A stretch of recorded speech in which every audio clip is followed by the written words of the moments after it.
ارشاد فرمایا یا ایھا الذین آمنوا، اے ایمان والو، لا تتخذوا الیہود والنصارى اولیاء، اے ایمان والو یہودیوں اور عیسائیوں کو اپنا دوست نہ بناؤ۔ مسلم دنیا کے حکمرانوں نے انہی کو دوست بنایا ہے، اسی لیے ان کی بولی بولتے ہیں۔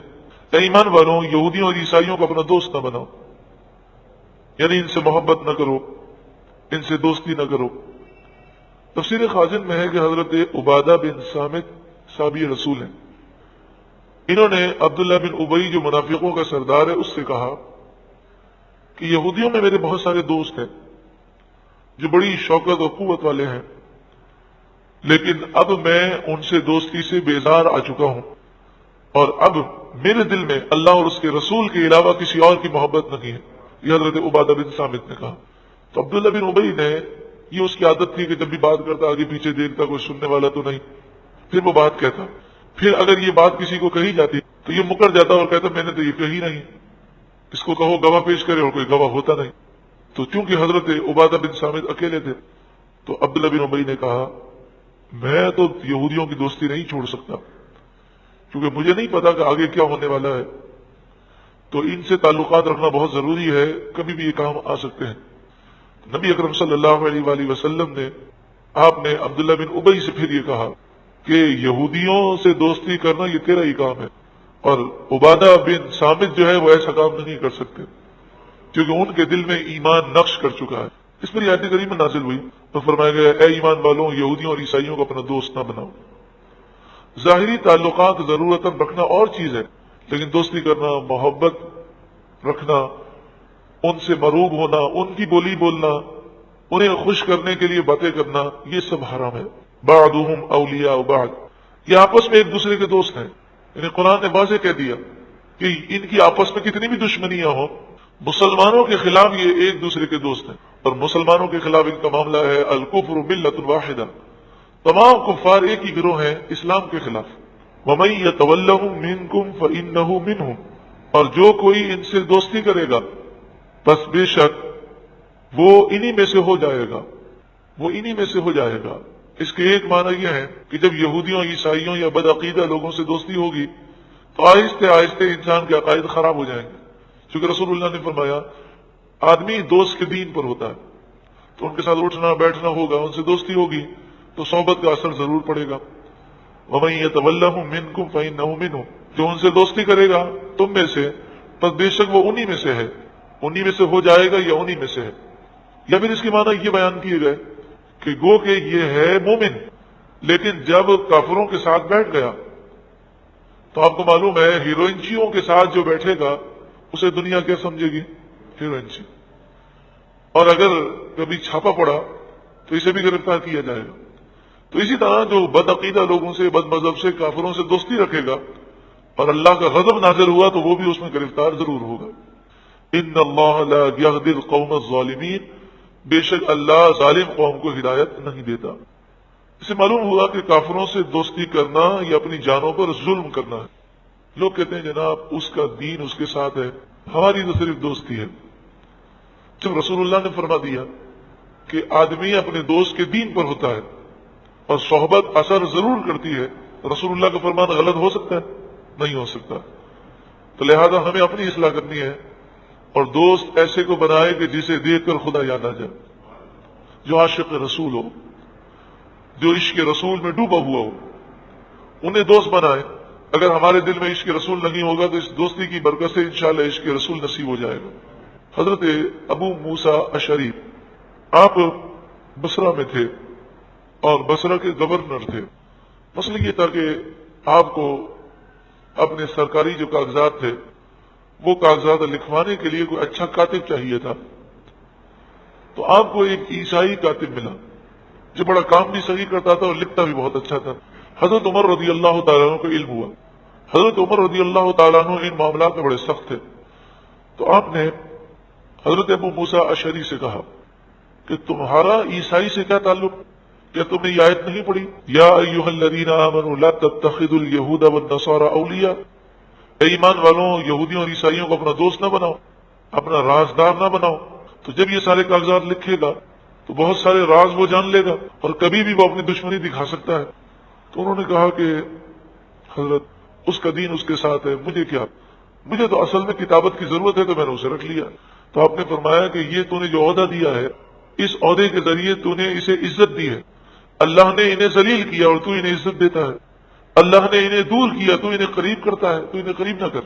تو انہوں نے عرض کی حضرت مسئلہ یہ ہے کہ کام بہت زیادہ ہے اور بصرہ کے اندر اچھا کاتب نہیں مل رہا، تو مجبوری کے اندر میں نے رکھا ہے۔ تو آپ نے فرمایا یہ نصرانی مر گیا۔ آپ نے کیا فرمایا؟ یہ عیسائی مر گیا، یعنی آپ نے کہا یہ تصور کر یہ مر گیا، اب کیا کرے گا؟ تو کہنے لگے پھر تو دوسرا ڈھونڈنا پڑے گا۔ تو آپ نے فرمایا ابھی سے ڈھونڈ لے، تو یہ مر جائے گا تو کیا کرے گا؟ پھر حضرت عمر رضی اللہ عنہ جلال میں کہا اب یہ میری آخری بات ہے، اس کو فوراً نکال دے، میں اس میں کوئی بات سننے کے لیے تیار نہیں ہوں۔ تو اسلامی گورنمنٹ میں اہم عہدوں پر یا عزت کے مقامات پر کافر کو متعین کرنا یہ اسلامی حکومت میں منع ہے۔ ہاں کافروں سے وہ کام لیے جا سکتے ہیں کہ جن میں وہ ہمارے راز کو نہ جانے یا انہیں عزت کا مقام نہ دیا جائے، جیسے کسی فیکٹری کے اندر جھاڑو لگانے کے لیے یا چوکیداری کے لیے۔ لیکن بعض علماء نے چوکیداری سے منع کیا کہ چوکیدار جو ہے وہ رازدار ہوتا ہے۔ کافر چاہے کتنا بھی اپنے آپ کو کہے کہ میں تو جناب بالکل سیدھا ہوں، مجھے کیا، میں تو کسی مذہب سے دشمنی نہیں رکھتا، لیکن وہ جب ہمیں صحیح نہیں سمجھتا تو اس کے دل کے اندر ایک آگ تو ہوگی، وہ کبھی بھڑک سکتی ہے اور وہ کبھی بھی نقصان پہنچا سکتا ہے۔ اللہ تبارک و تعالی ہم سب کو اس پر عمل کی توفیق عطا فرمائے اور کافروں سے، یہودیوں سے، عیسائیوں سے اور دیگر لوگوں سے اللہ تبارک و تعالی دوستی کرنے سے، تعلقات رکھنے سے ہمیں محفوظ فرمائے۔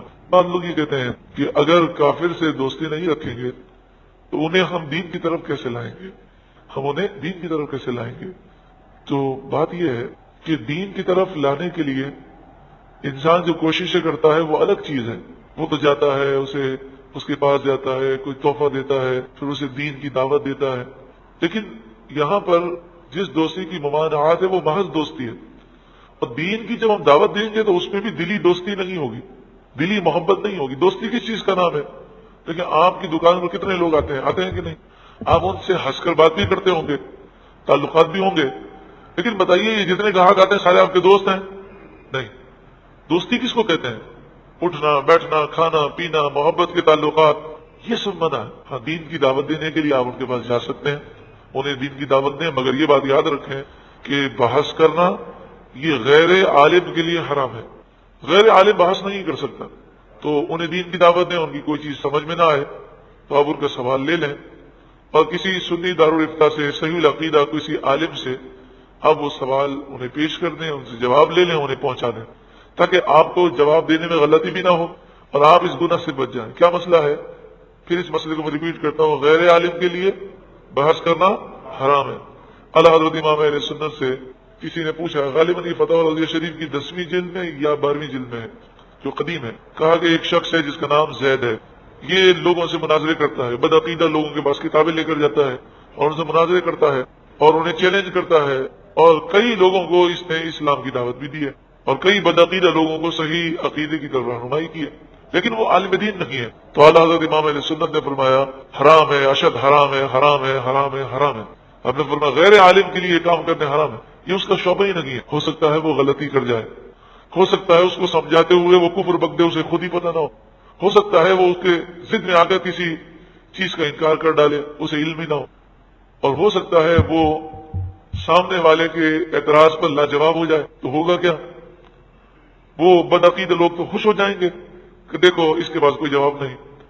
تو اس لیے فرمایا غیر عالم کے لیے لازمی کیا ہے؟ وَلَا تُجَالِسُوهُمْ، نہ ان کے پاس بیٹھو، نہ ان سے دوستی کرو، ان سے دور بھاگو کہ کہیں یہ تمہیں گمراہ نہ کر دیں۔ اگر قریب بھی جانا ہے تو صرف دعوت دینے کے لیے قریب گئے۔ کس طرح دعوت دینی ہے؟ آپ انہیں درس قرآن کی CD دے دیں، آپ انہیں درس کی دعوت دے دیں، کوئی عشق رسول پر کتاب لکھی ہو تو وہ کتاب دے دیں۔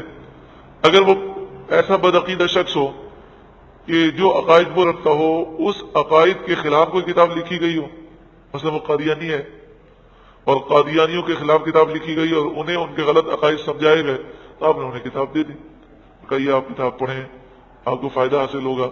اور وہ کتاب پڑھے گا، پھر اس کے ذہن میں سوالات آئیں گے تو آپ کے مجھے سوال لکھ کے دے دیں، آپ چاہیں تو خود جا کر فلاں دارالفتہ میں جا کر پوچھ لیں، اور یا مجھے دے دیں تو میں وہاں جمع کروا دوں گا، جو جواب ملے گا میں آپ کو دے دوں گا۔ تو اس طریقے سے انسان گناہ سے بچ جاتا ہے۔ یہ مسئلہ پھر میں ریپیٹ کرتا ہوں، اور اس مسئلے کو ہمیشہ کے لیے ذہن میں ڈال لیں کہ غیر عالم کو دین کی تبلیغ کرنے کی اجازت تو ہے، وہ یہودی کو، عیسائی کو، ہندو کو، کافر کو، مشرک کو، بدعقیدہ کو، بد مذہب کو دین کی دعوت دے تو سکتا ہے، لیکن ان سے بحث نہیں کر سکتا، ان سے الجھ نہیں سکتا، چونکہ اس کے پاس مکمل علم نہیں۔ کئی نقصانات ہیں، مثلا وہ لاجواب ہو جاتا ہے تو سامنے والا اپنے باطل عقیدے پر اور پختہ ہو جائے گا، وہ کہے گا دیکھو اس کے پاس جواب نہیں، ہو سکتا ہے وہ کسی صحیح بات کا انکار کر دے، علم ہی نہیں ہوگا اس کے پاس تو وہ علم نہ ہونے کی وجہ سے انکار کر دے گا۔ کوئی بھی صورت ہو یہ جائز نہیں ہے۔ اللہ تبارک و تعالی ہمیں شریعت کے حکم کو سمجھنے کی توفیق عطا فرمائے۔ ایک مرتبہ سورہ فاتحہ پڑھ لیجیے، 3 دفعہ کل شریف پڑھ لیجیے۔ دوست کسے کہتے ہیں آپ بخوبی جانتے ہیں، اس کی مثال بالکل واضح ہے کہ ہماری دکان پر بہت سے گاہک آتے ہیں، لیکن ہر گاہک ہمارا دوست نہیں ہوتا۔ ہمارے محلے میں بہت سارے لوگ رہتے ہیں، لیکن ہر شخص ہمارا دوست نہیں ہوتا۔ تو یہود و نصارہ سے دوستی منع ہے۔ جہاں تک ملکی اور غیر ملکی جو کاروبار ہے، لینا دینا ہے، تو وہ کاروبار کی حد تک لینا دینا درست ہے، لیکن دوستی نہیں کی جا سکتی۔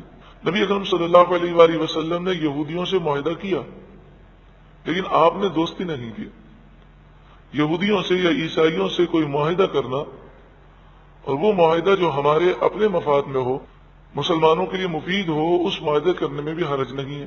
جیسے پاکستان نے جو چائنا سے کئی معاہدے کیے ہوئے ہیں، لیکن ہر وہ معاہدہ کہ جو اسلام کے خلاف ہوگا، شریعت کے خلاف ہوگا، وہ معاہدہ نہیں کیا جا سکتا۔ لیکن جس معاہدے میں ہمیں اپنا فائدہ محسوس ہو اور وہ شریعت کے خلاف بھی نہ ہو، ہم یہودیوں، عیسائیوں سے اور دیگر کافروں سے ایسے معاہدے ہم کر سکتے ہیں۔ دوستی کی ممانعت ہے، لیکن جو یہودیوں اور عیسائیوں کے دوست ہیں وہ اپنی اصلاح نہیں کرتے، بلکہ وہ کیا کرتے ہیں کہ اس آیت میں تعویل باطلہ کرتے ہیں، تعویل باطل، اور کہتے ہیں کہ اس میں الیہود والنصارى الف لام ہے، اور اس سے مراد صرف اس دور کے یہودی اور عیسائی ہیں، اور یہ آیت صرف اس دور کے لیے تھی، اب یہ آیت منسوخ ہو چکی ہے، اب اس پر عمل نہیں ہوگا، اور آج کل کے یہودیوں اور عیسائیوں سے دوستی کی جا سکتی ہے۔ یہ کون لوگ کہتے ہیں جو یہودیوں اور عیسائیوں کے یار ہیں؟ تو جب انہیں تانا دیا جاتا ہے کہ آپ یہودیوں اور عیسائیوں کے اتنے یار کیوں بنتے ہیں، تو بجائے اس کے کہ وہ سدھر جائیں، وہ قرآن میں تعویل کرتے ہیں۔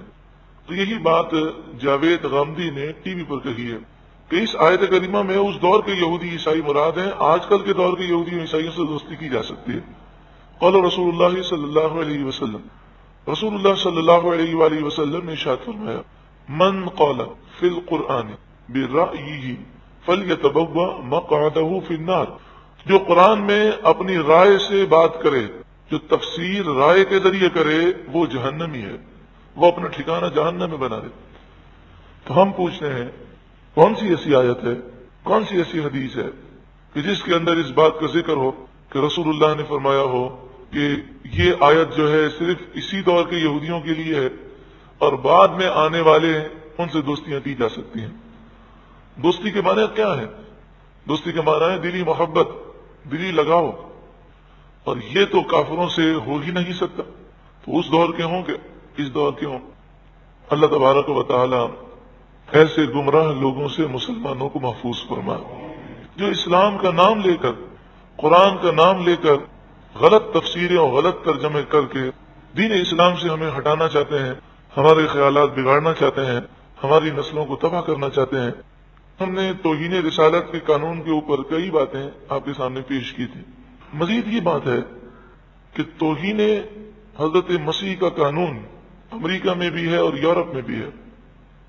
امریکہ میں، یورپ کے اندر یہ قانون موجود ہے کہ کوئی بھی حضرت عیسیٰ علیہ السلام کی توہین نہیں کر سکتا، اور جو توہین کرے گا، یہ امریکہ میں بھی قانون ہے اور یورپ میں بھی ہے، یہاں تک کہ برطانیہ کے اندر بھی قانون موجود ہے کہ جو حضرت عیسیٰ علیہ السلام کی توہین کرے گا اسے ملک کی سب سے بڑی سزا دی جائے گی۔ ان کے ملکوں میں جو سب سے خطرناک اور خوفناک اور بڑی سزا ہے وہ انہوں نے اس کے لیے رکھی ہے، اور پھر اس قانون میں اتنی سختی ہے کہ کوئی میڈیا پر، اخبارات پر اس قانون پر تبصرہ بھی نہیں کر سکتا کہ میری تو یہ رائے ہے کہ یہ آزادی کے خلاف قانون ہے، یہ تو فکر کی آزادی کے خلاف ہے. جو اس طرح کے تبصرے کرے اسے بھی گرفتار کر لیا جاتا ہے. لیکن آج تک ان قوانین پر کسی نے اعتراض کیا؟ کسی نے اعتراض نہیں کیا. بلکہ یہ جو ٹی وی پر نام نہاد اسکالر توہین رسالت کے قانون پر اعتراض کرتے ہیں، کبھی انہوں نے امریکی اور یورپی قانون پر کبھی کوئی اعتراض نہیں کیا.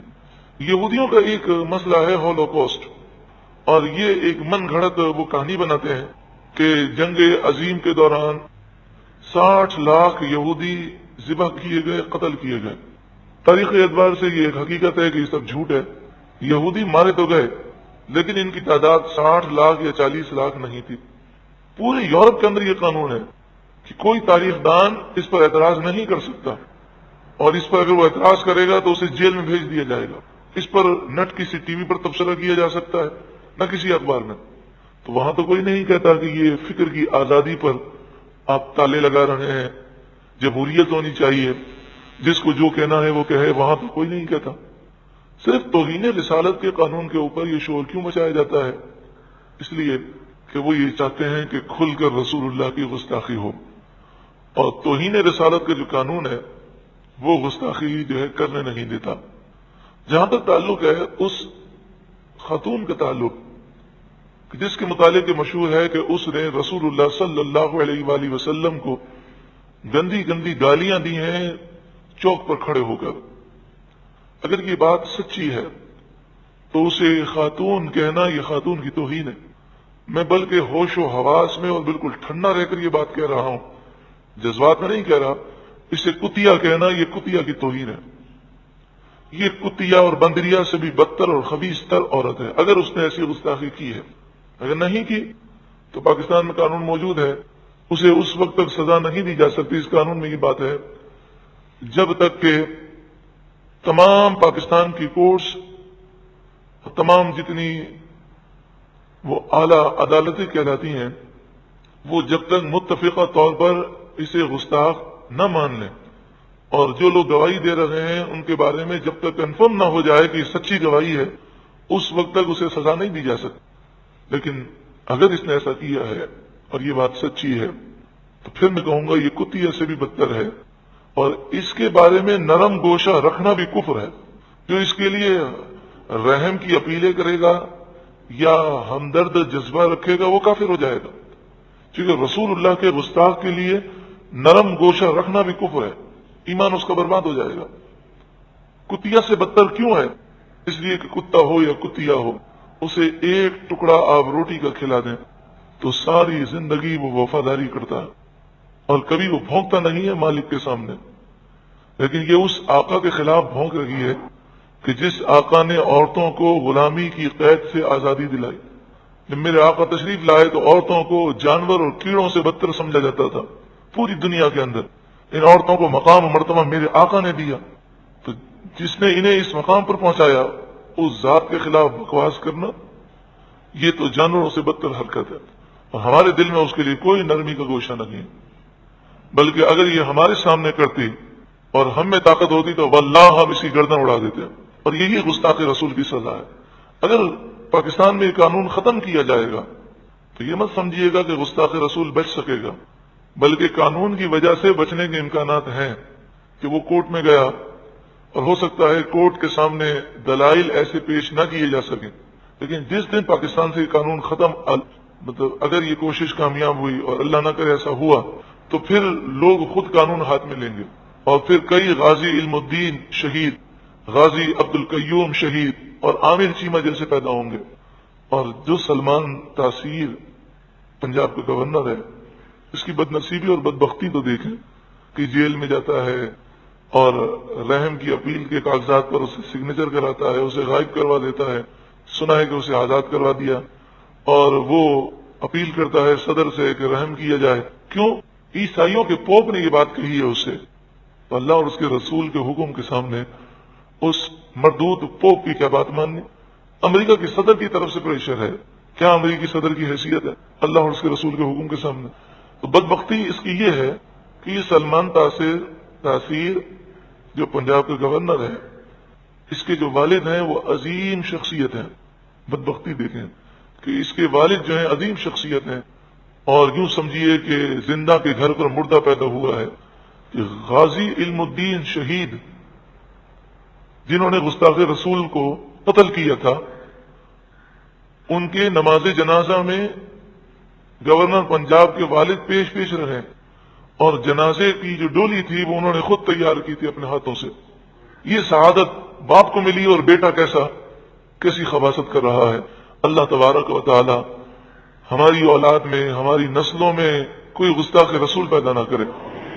اللہ تعالی ہمیں بھی، ہماری اولاد کو بھی، ہماری نسلوں کو بھی عاشق رسول بنائے.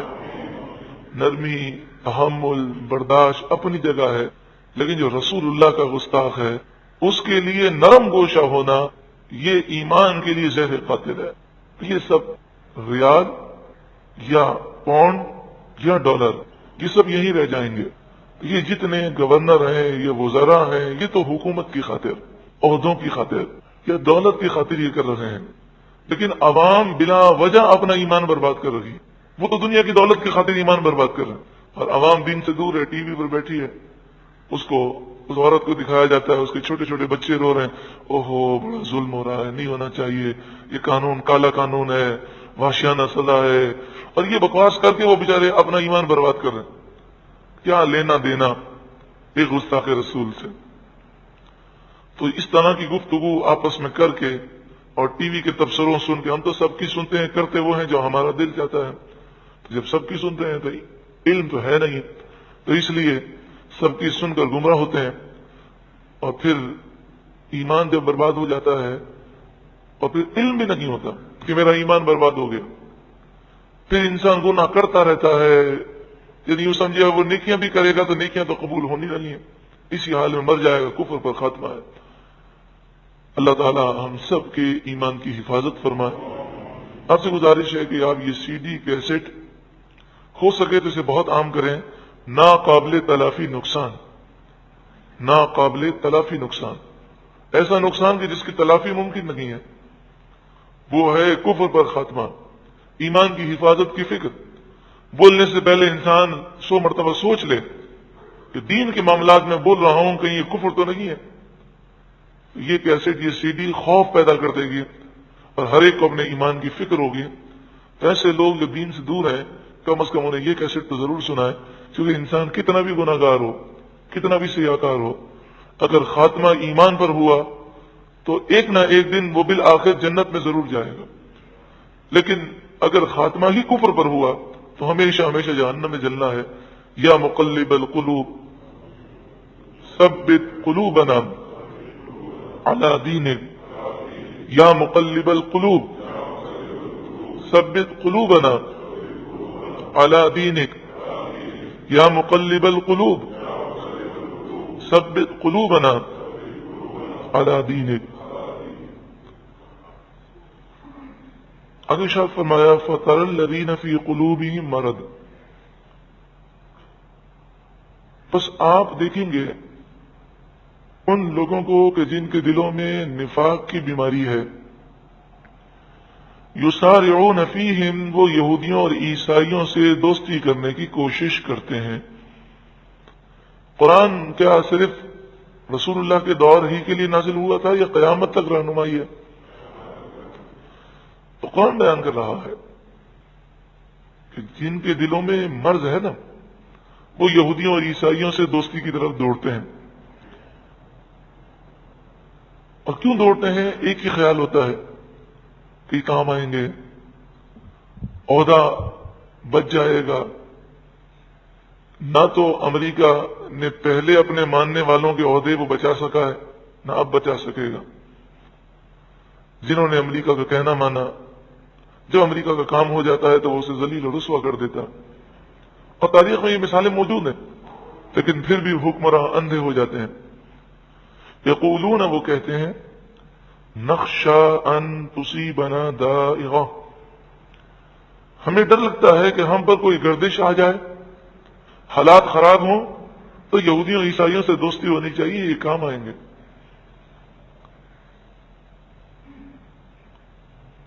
پاکستان نے ہر موقع پر آنکھیں بند کر کے امریکہ کی حمایت کی. 1971 میں بحری بیڑا آ رہا ہے، وہ کوئی نہیں آیا اور پاکستان کے 2 ٹکڑے ہو گئے. تو کبھی بھی دشمنان اسلام، چاہے وہ دشمنان اسلام ظاہر ہو یا پوشیدہ ہو، وہ کبھی بھی ہمارے فیور کے اندر نہیں ہوتا. اگر وہ کچھ ہم سے دوستی بھی کرتا ہے تو صرف اپنے مفاد میں. امریکہ کو افغانستان میں ضرورت ہے ہماری. انڈیا کے لیے ممکن نہیں کہ وہ افغانستان میں امریکیوں کے ساتھ دے سکے، تو اس لیے ان کی مجبوری ہے. اب دیکھیں جیسے ان کی مجبوری ختم ہو جاتی ہے وہ کیا سلوک کرتے ہیں پاکستانیوں کے ساتھ، وہ دنیا دیکھ لے گی. اور ہمیشہ انہوں نے دھوکہ دیا ہے. تو ہم شریعت کو دیکھیں، کوئی ایسا معاہدہ نہ کریں جو شریعت کے خلاف ہو. بتائیے کیا شریعت اس بات کی اجازت دیتی ہے کہ برابر میں اسلامی ملک ہو، وہاں پر دشمن فوج قابض ہو اور وہ آپ کے ملک سے گزر کر جاتی ہو، ان کے ہوائی جہاز آپ کے اڈوں سے اڑتے ہوں، ان کے لیے تیل، اسلحہ اور ساری چیزیں آپ سپلائی کرتے ہوں؟ کیوں؟ اس لیے کہ افغانستان میں کوئی سمندر نہیں ہے، کوئی بندرگاہ نہیں ہے. تو آپ کی بندرگاہیں پر امریکی اسلحہ آتا ہے اور پھر اس اسلحے کو لے کر وہ ٹرک جو ہیں وہ افغانستان میں جاتے ہیں اور اس اسلحے سے وہ بے گناہ مسلمانوں کو قتل کرتے ہیں. تو بتائیے کیا اسلام اس کی اجازت دیتا ہے؟ اگر یہ عذر پیش کیا جائے کہ ہم منع کریں گے تو یہ ہمیں ماریں گے، تو بتائیے اگر کوئی ڈاکو آپ سے کہے کہ میں تجھے مار دوں گا تو کیا اس کے کہنے پر مسلمانوں کو قتل کر سکتے ہیں؟ شریعت اس کی اجازت دیتی ہے؟ شریعت نے کہا اپنی جان قربان کر دو، لیکن مسلمان کو تم قتل نہیں کروا سکتے، نہ اس میں تعاون کر سکتے. تو جب سے پاکستان کی حکومت نے یہ کیا، نحوست، دہشت گردی، نحوست، بے برکتی، مہنگائی، یہ ساری نحوستیں کیوں ہیں؟ کہ ہمارے ہاتھوں مسلمان بھائیوں کا خون کیا جا رہا ہے. اسی طرح عراق کے اندر کیا ہے؟ سعودی گورنمنٹ اور کویت کی گورنمنٹ اگر اپنی سرزمین نہ دیتی امریکی فوج کو اور اپنے سمندر کی حدود نہ دیتی تو کبھی بھی امریکہ کی طاقت نہیں تھی کہ وہ عراق پر حملہ کر سکے. تو اب رونا دھونا تو اپنی جگہ ہے، لیکن سعودی گورنمنٹ بھی اس گناہ میں شریک ہے اور کویت کی گورنمنٹ بھی اس گناہ میں شریک ہے. اب وہ شور مچاتے ہیں، افسوس کرتے ہیں جناب 15 لاکھ چھوٹے چھوٹے بچے مار دیے گئے، عورتوں کو قتل کیا گیا. تو یہ 15 لاکھ مسلمانوں کے، بلکہ اب تو 60 لاکھ تعداد ہو گئی. 60 لاکھ عراقی مسلمانوں کے خون سے سعودی گورنمنٹ کی انگلیاں بھی رنگین ہیں اور کویت کی گورنمنٹ کی انگلیاں بھی رنگین ہیں، کیونکہ جو کسی کے قتل میں تعاون کرے گا وہ بھی قاتل ہے. جو کسی قاتل کے ساتھ تعاون کرے گا، مدد کر دے گا، وہ قاتل ہے. تو یہ سب قاتلین میں شمار ہوتے ہیں، اور قاتلوں کا جو مسلمانوں کا قاتل ہے اس کا انجام بہت برا ہونا ہے، لیکن ایک ڈھیل ہے. اللہ تبارک و تعالی مسلمانوں کو عقل سلیم عطا فرمائے.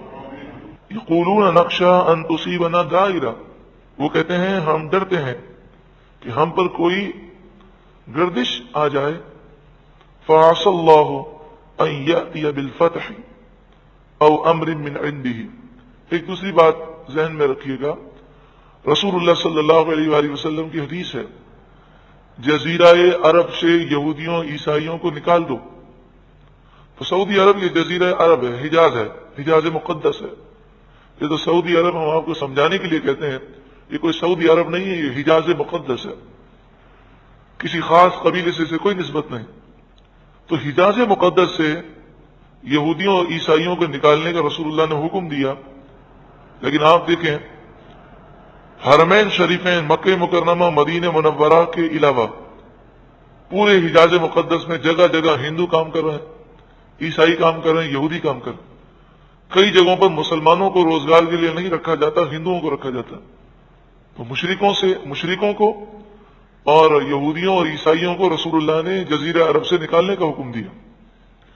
29 یا 32 امریکی فوجی اڈے ہیں سعودی عرب میں، تو یہ بھی شریعت کے خلاف ہے.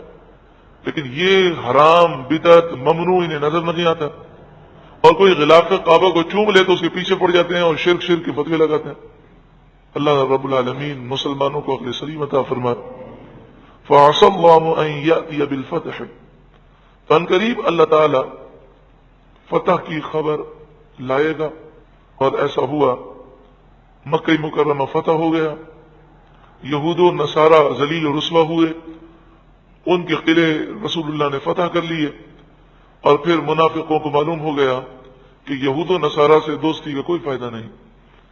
او امر من عندہ، یا اللہ اپنے پاس سے کوئی حکم لائے، فیصبحوا علی ما اسروا فی انفسہم نادمین، تو جو وہ اپنے دل میں سوچ رہے تھے اس پر وہ شرمندہ ہو جائیں گے، اس پر وہ شرمندہ ہو جائیں گے۔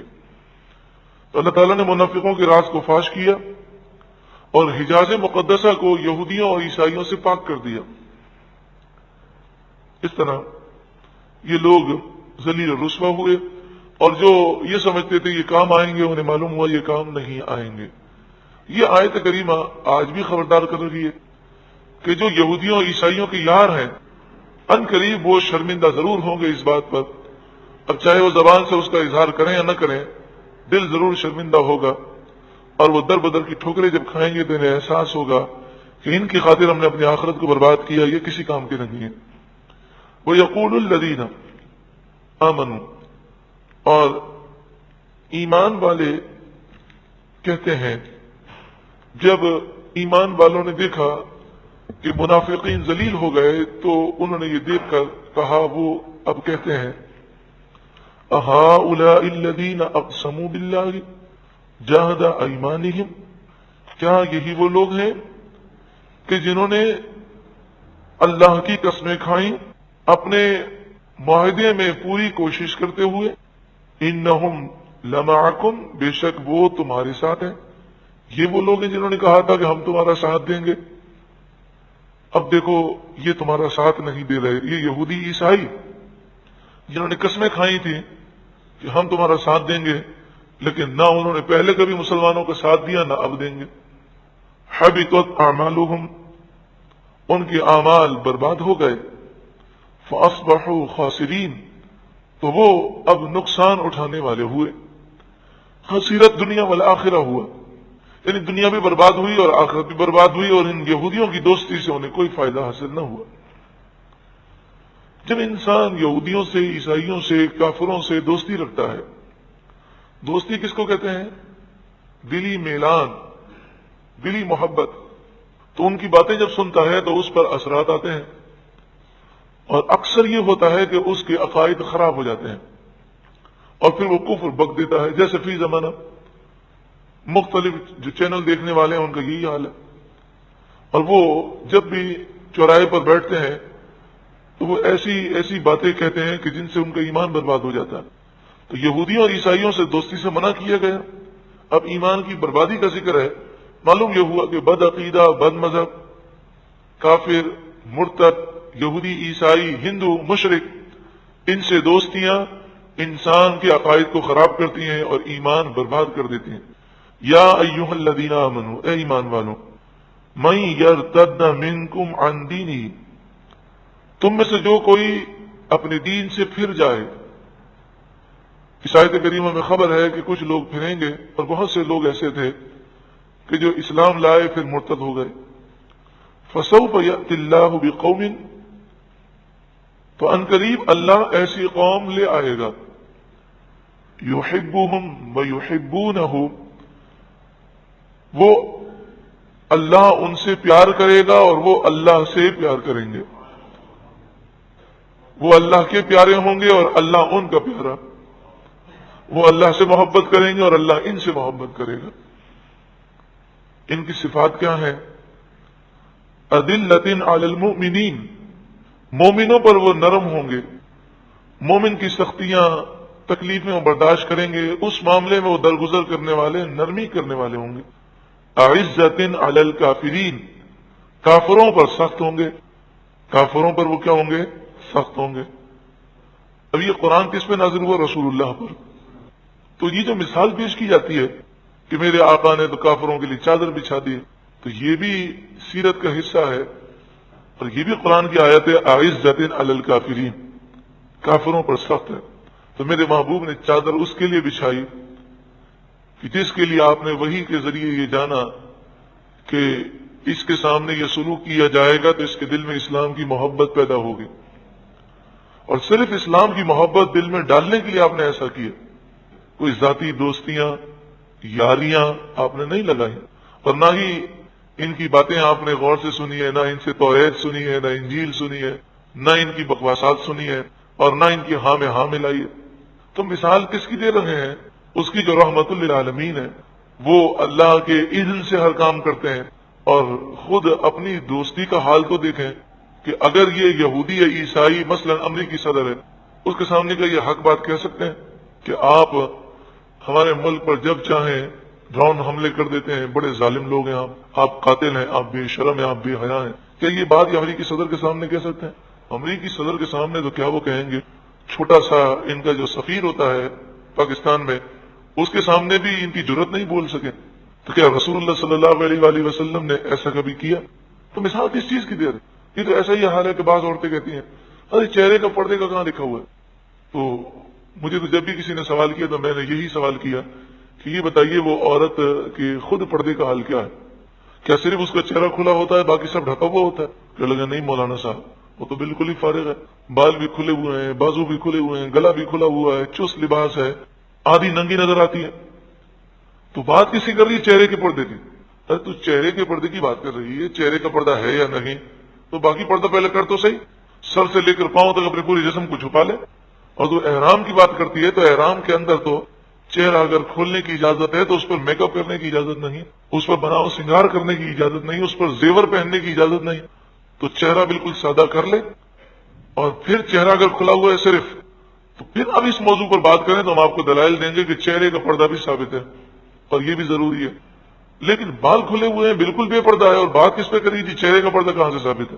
کیسی عجیب و غریب سوچ ہے. تو میرے آقا صلی اللہ علیہ وآلہ وسلم نے اگر کسی کافر کے لیے چادر بچھائی تو اس کے سامنے حق بات بھی کہی ہے، اور اسے آپ نے یہ بھی کہا ہے کہ تم جہنمی ہو، تم جہنم میں جانے والے کام کر رہے ہو، تم ظالم ہو، تم قاتل ہو، تم بے حیا ہو. انہیں آپ نے حق باتیں بھی سنائی ہیں. تو کیا ہم یہ جو مسلمانوں کے قاتل ہیں ان کے سامنے انہیں قاتل کہنے کی جرات رکھتے ہیں؟ تو ان کی تو محض ذاتیات کی دوستی ہے، اور دوستی کے معنی ہے دلی محبت، اور اس دوستی کے اندر اسلام کے خلاف اقدامات کرنا، اور یہ سب کر رہے ہیں. اور پیش کرتے ہیں حضور صلی اللہ علیہ وسلم نے چادر بچھائی تو وہ بھول گئے.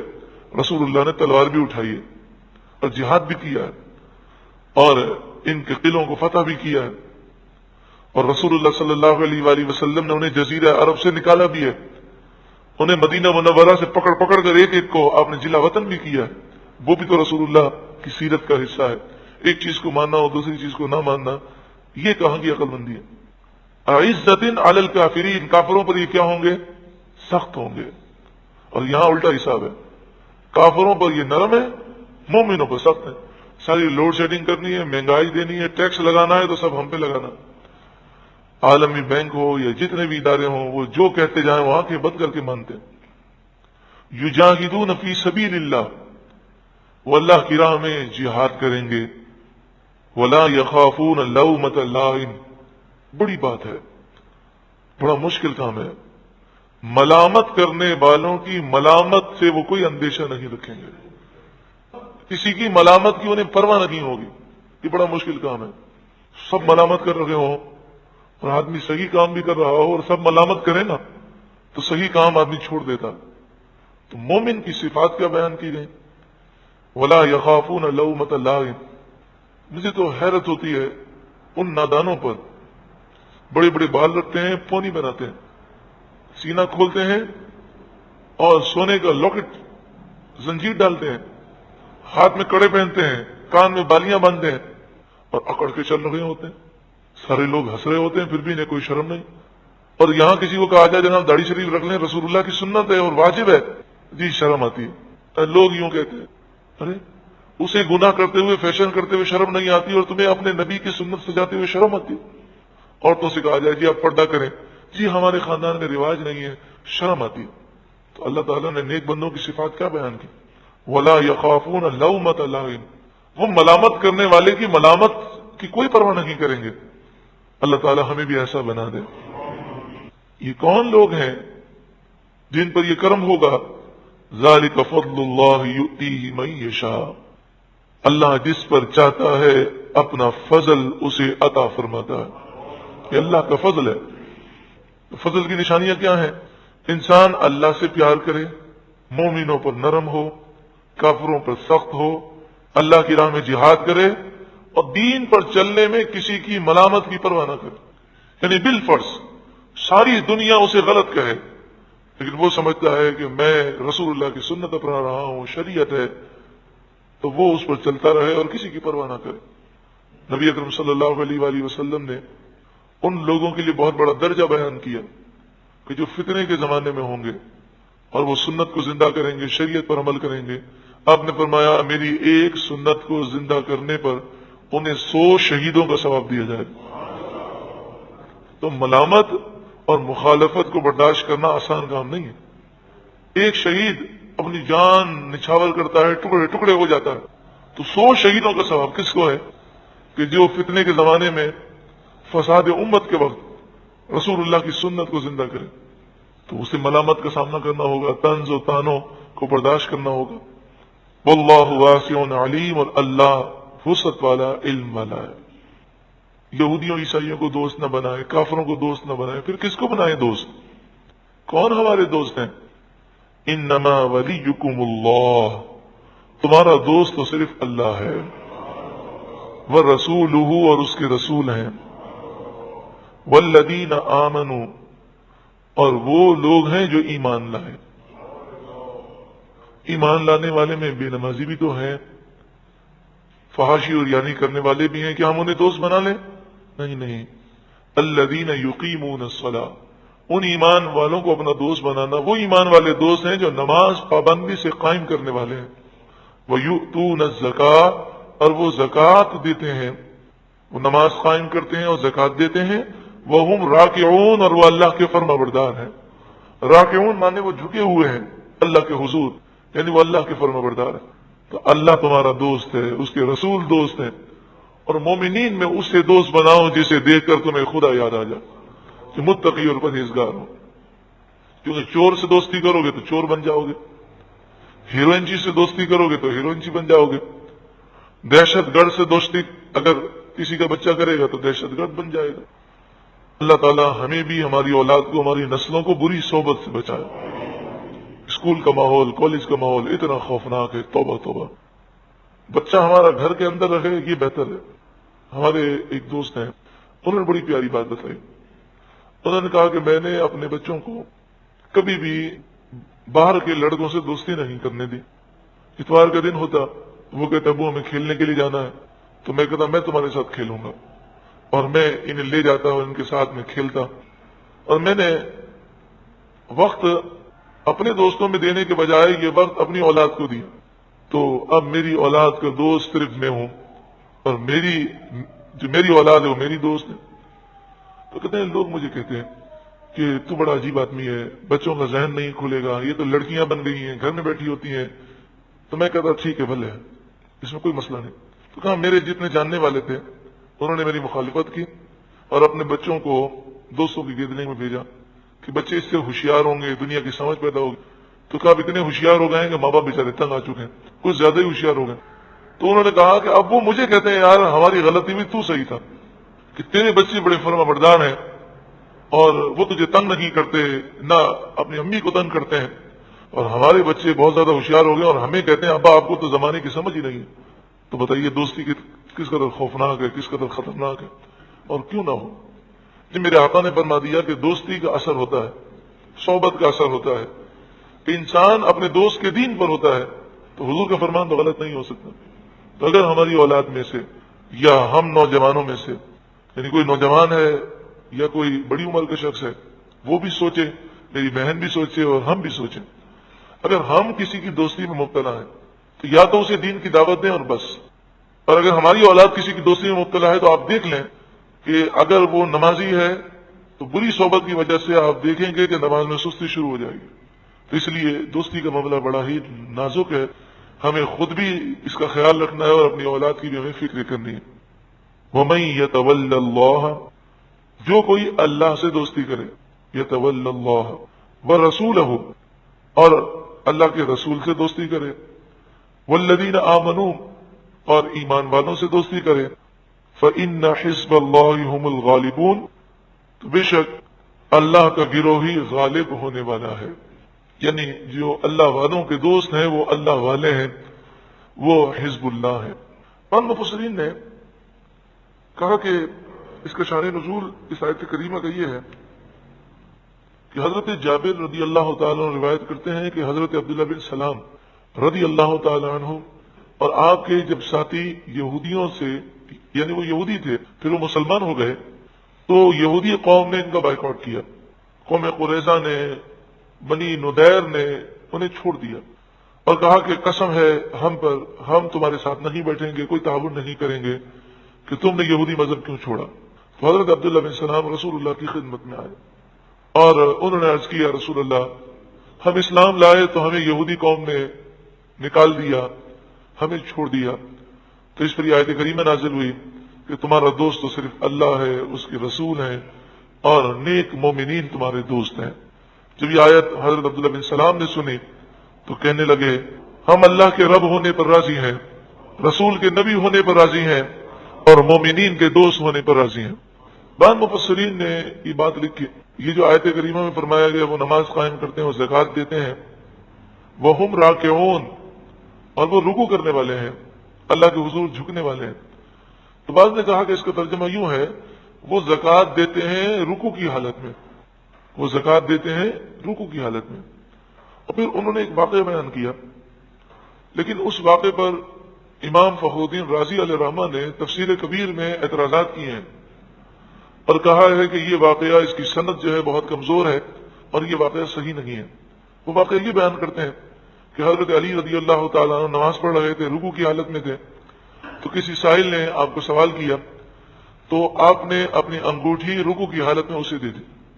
تو اس پر کئی اعتراضات حضرت امام فخر الدین رازی علیہ الرحمہ نے کیے اور کہا کہ یہ واقعہ درست نہیں ہے۔ تو اس پر ایک اعتراض یہ ہوتا ہے کہ نماز کی حالت میں عمل کثیر کرنے سے نماز ٹوٹ جاتی ہے، تو حضرت علی جو ہے نماز کی حالت میں وہ انگوٹھی کیسے دے سکتے ہیں؟ تو بعض لوگوں نے اس کو یہ جواب دیا کہ وہ انگوٹھی ڈھیلی ہوگی اور حضرت علی نے صرف ہاتھ نیچے کیا ہوگا تو بغیر عمل کثیر کے وہ گر گئی ہوگی۔ لیکن امام فخر الدین رازی نے ایک جو اعتراض جو بزرگوں نے کیا اس پر ایک اعتراض بڑا ہی وہ ہے، یعنی یوں کہہ سکتے ہیں کہ انسان کی عقل حیران ہو جاتی ہے۔ وہ اعتراض یہ ہے کہ وہ کہتے ہیں حضرت علی نماز پڑھتے تھے تو یہ آپ کی کرامت تھی کہ آپ نماز پڑھتے تھے تو آپ کو دائیں بائیں آگے پیچھے کی کوئی خبر نہیں ہوتی تھی، اور آپ کی نماز میں اتنا خشوع و خضوع ہوتا تھا کہ ایک دن آپ کو تیر جو ہے چبھ گیا، تو تیر نکالا گیا تو وہ تیر تو نکل گیا، اس کا کنارہ، اس کی نوک جو ہے وہ اندر جو ہے چبھی رہ گئی، تو اسے نکالنے میں بڑی تکلیف ہوتی۔ تو کہا گیا کہ آپ کو بے ہوش کر کے یہ نکالا جائے گا، تو آپ نے فرمایا مجھے بے ہوش کرنے کی ضرورت نہیں، جب میں نماز کی حالت میں ہوں تو نکال لینا۔ آپ کے پاؤں میں یہ لگا تھا، آپ نماز پڑھ کے سلام پھیر کے ان سے کہنے لگے کہ تم اچھا تیر نکالنے کے لیے آئے ہو؟ تو انہوں نے کہا حضرت ہم تو نکال بھی چکے ہیں۔ تو بات یہ ہے کہ جب وہ اتنا خشوع و خضوع سے نماز پڑھتے تھے، اور خشوع و خضوع کا یہ عالم تھا کہ وہ لوگ آئے اور آ کر انہوں نے تیر آپ کے پاؤں سے نکال لیا جس میں انسان کی چیخیں نکل جائیں، لیکن آپ سلام پھیر کر کہتے ہیں، یعنی ان کے آنے کی بھی حضرت علی رضی اللہ تعالیٰ عنہ کی توجہ ان کے آنے کی طرف بھی نہ ہوئی۔ تو پھر ایک سائل نے سوال کیا اور حضرت علی نے انگوٹھی اس طرح یوں کی ہوگی اور ڈھیلی ہوگی، وہ گر گئی ہوگی اور سائل نے اٹھا لی ہوگی، اتنا عمل حضرت علی نماز میں کر نہیں سکتے جو ان کی نماز کا جو عالم تھا۔ تو اس لیے امام فخر الدین رازی اور دیگر بزرگوں نے کہا کہ یہ واقعہ جو ہے یہ ایک من گھڑت واقعہ ہے، واللہ تعالی عالم، اللہ کی زیادہ جاننے والا ہے۔